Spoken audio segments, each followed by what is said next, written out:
There is so much talent in the band Rancid that it's almost unfair. You got Tim Armstrong, who's just one of the best songwriters to ever grace the genre. He knows his way around a hook, he knows his way around a melody, and then you get Lars Frederiksen, who's essentially an encyclopedia of punk rock, and then followed by Matt Freeman, who is just so virtuous on that bass guitar, and either Brendan or Brett on the drums, depending on the era, just really tight, holding down those grooves, staying in the pocket, and giving the boys a good foundation to play on. But not all good things can live forever. In fact, all things die, and today we're gonna go through the Rancid catalog and pinpoint the day that they died, why they died, how they died, and if there's any chance of resuscitating and reanimating the life that once was the greatest punk rock band to ever grace this earth. Hey ladies, how's it going? Dan Frampton here, and what formed in the ashes of Operation Ivy went on to be this little band called Rancid. They would drop their first record, their debut self-titled record, in 1993, and Lars Frederiksen would not be in the fold yet. It's just Tim Armstrong, Matt Freeman, and Brett Reed on the old drums. And they come in like a house on fire. You're expecting these ska boys to be doing ska stuff,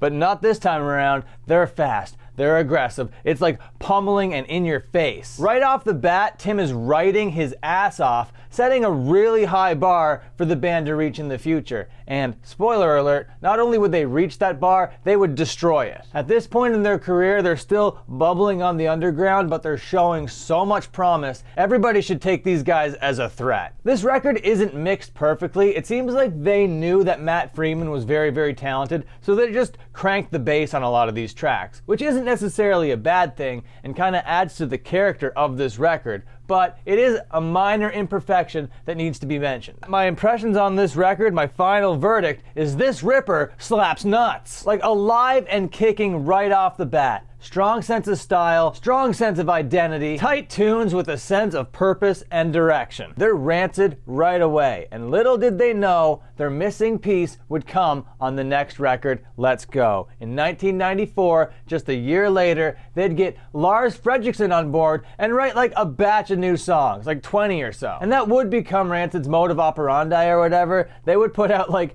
20 rippers on a fucking album. Let's Go is a beefy record with hooks and aggression through and through. Salvation is the big single off this thing, but the overall chemistry and charisma that this thing has is the ultimate story of Let's Go. Now it should be clear there's nothing holding this band back. The only thing that would stop this band is this band. So by the time this album cycle comes around, they are alive and kicking. Full form, full throttle. But in 1994, punk would have this kind of explosion in the mainstream, and Rancid would want to kind of capitalize on that, so they did a couple more poppier things on this record, and Out Come the Wolves. Now, what can be said about And Out Come the Wolves? It's era-defying, it's timeless. It is a pop album, but it is also an all-timer punk album. It's just firing on all cylinders. The musicianship, the singing, the chemistry between the vocalists. It's an immeasurable measuring stick. It's fast, it's tight, it's creative, it's got personality. The bass lines on this thing are some of the best bass lines to ever exist in the genre. And they weren't being stingy on the tunes here. There's 49 minutes worth of tracks. Probably one of my most all-time listened to records, up there with that Refused record and probably an MF Doom record. This album had such a huge impact on me as a kid and kind of defined how I would go about my music listening journey. And the album that this album cover references would be another album that would change my life. But we're not here to talk about Minor Threat today. My favorite tracks on here are As Wicked and Avenues and Alleyways, but the biggest tracks on here are Roots Radicals and Ruby Soho. Massive singles for these boys. Oh, and I guess Time Bomb was pretty big too. So this would prove to be a very big record for the band and would catapult their notoriety. Now they are definitely the biggest punk band on the underground. And 3 years after touring this thing, they put out another record called Life Won't Wait, and this time it's a little bit slower. It's a little bit more reggae influenced. This band definitely comes from ska roots, but they're also on record saying that reggae music is the ultimate rebel music. So it's great to see them kind of embrace those and kind of explore all those sounds here. You get lots of organs, you got lots of soul, you got lots of character. The one thing that I've always loved and respected about Rancid is that every time they put out a record, it's a little bit different than the last record, but still sounds so much like Rancid. Every one of these records is uniquely distinctive. Life Won't Wait has a couple songs on it that I really don't like, and would be the first time that the band put out material that I was like a little iffy on.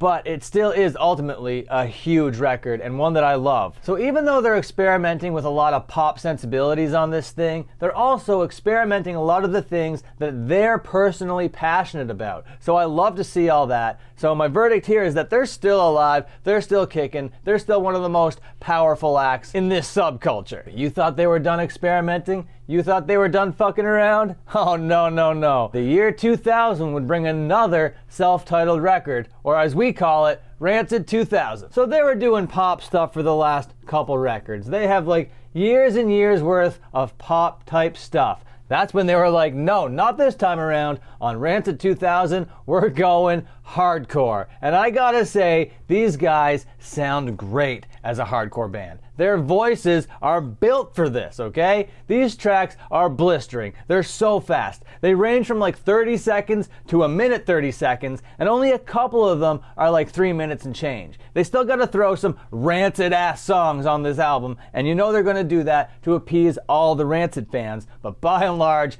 this thing is a hardcore record. They used to be a lot known for their melodies and their na-na-nas or whatever, and not to say that the melodies are thrown to the curb by any means on this thing. That's not the case. But there is a lot more shouting, a lot more yelling, and a lot more snarling, and I love every bit of it. Tracks like I Am Forever, Don Giovanni, Meters of War, Dead Bodies, and Reconciliation would round out my favorite tracks on this thing, but the more well-known ones are Poison and Antennas. It's fast, it's ugly, it's in your face, it's relentless. I absolutely can't get enough of this record. All these years later, my verdict on this thing is that it's one of my favorite records to this day. It might not be as revolutionary, it might not be as inspirational, but goddamn, this thing is an adrenaline blood-pumping adventure. So in my mind, they're more alive than they could ever be on this thing, but I am so wrong, and we learn that the band signed a distribution deal with Warner Brothers. That's right, now they're associated with a major label. Not to say that the major label is the label that they're signed to, and they're kind of hiding it on this record Indestructible, okay? And you thought Life Won't Wait was poppy. You thought And Out Come the Wolves had pop sensibilities. This thing over here, Indestructible, is a pop record put out, distributed by a pop major record label. And I'm not saying that there aren't a few bops on this thing. This thing is littered with catchy moments. But as a kid, this is where I completely jumped off the Rancid bandwagon. They claim it's their most personal, and it is their most popular, not including And Out Come the Wolves. Tim was going through his divorce with Brody, so there's a lot of heartbreak songs on here about that. And yeah, they did 19 songs on this thing, but this time it feels bloated. A 52-minute slog. It does prove that Tim and Lars can write a pop record if they wanted to write a pop record. These hooks are great hooks, okay? I'm not saying that they're not good hooks. These melodies are catchy. I'm not saying that they aren't catchy. They're like overly so though, and this is Rancid. The song Arrested in Shanghai can fuck right off. That thing sucks ass. The reggae inspiration here is not sounding so hot or tight anymore. And as a kid, I remember forcing myself to like it. I just remember sitting there on the toilet with my Discman, listening to it, being like, this is good, this is Rancid. They're just doing a new thing. They're always a new band every time they put out a record. That's what I like about them, right? This is just a new version of Rancid, right? I was just coping so hard. But no, this is when they died. This is it. This is when they flatlined. This is ultimately their demise. There is one really good song on this record though that fits into their overall catalog, and that's Born Frustrated. That thing is catchy, that thing is fast, that thing is aggressive, that thing sounds like a catchy Rancid song and not just like a pop nightmare. This thing came out in 2003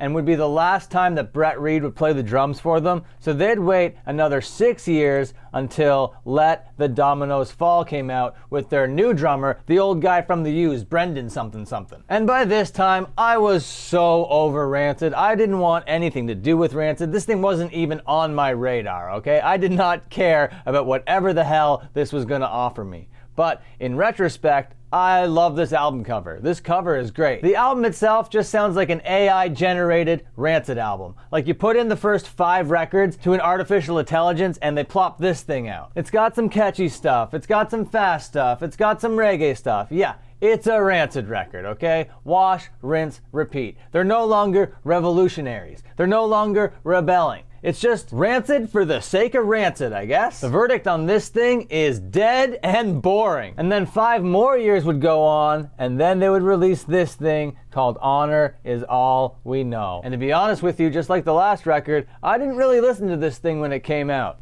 Mostly because, look at this album cover. It just looks like you walked into a pawn shop and that's like the wall of guitars. I know that that is their guitars. You got Tim, you got Lars, and you got Matt Freeman back here. They're iconic instruments, I get that. But it really just looks like a shot from like a pawn website. But I will say, this is a huge improvement on their last record. The opener, Back Where I Belong, is a blistering banger that I was craving. Thank you! Of course it's not as iconic as the first 5, but it is pointed and with direction. They're really wearing their Joe Strummer inspiration on their sleeve here too. And the song Already Dead, very self-aware. So even though they're gripping and clawing back to their former selves, they wouldn't reclaim that past glory. And how could you? Those first 5 records are all timers. Those first 5 records are iconic. There's no way that Rancid can replicate that again. So the last one was dead and boring, and this one is dead, but at least it's not boring. So these dead-ass zombies try to make another record again in 2017, and they put out Troublemaker, and they bring back their old logo. Look, this first one here is the one from this record. Isn't that cool?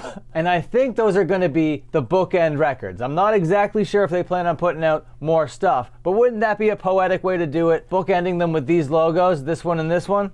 Yeah, I think it would be. But this record suffers from the same thing that Let the Dominoes Fall suffers from, and that is AI syndrome. It just sounds like you inputted a whole bunch of data into a robot and they spit out this Rancid record. It's Rancid for the sake of Rancid because the fans want more Rancid, right? But what the fans loved about Rancid was that they changed so much from album to album, and they weren't afraid to experiment with different sounds and ideas. There are no new sounds and ideas on this thing. It does harken back to the early sounds that they were playing around with on the same record where they used that same logo. So it is kind of poetic and kind of cool in that way, but it isn't the greatest record of all time. These guys are still super ass dead. But to be honest, it isn't bad for a bunch of dead dudes. What's your favorite Rancid song? When did they die in your opinion, or are they still alive and kicking? Please like, comment, and subscribe. Ring the bell if you're cool as hell, and until my next upload, watch another upload.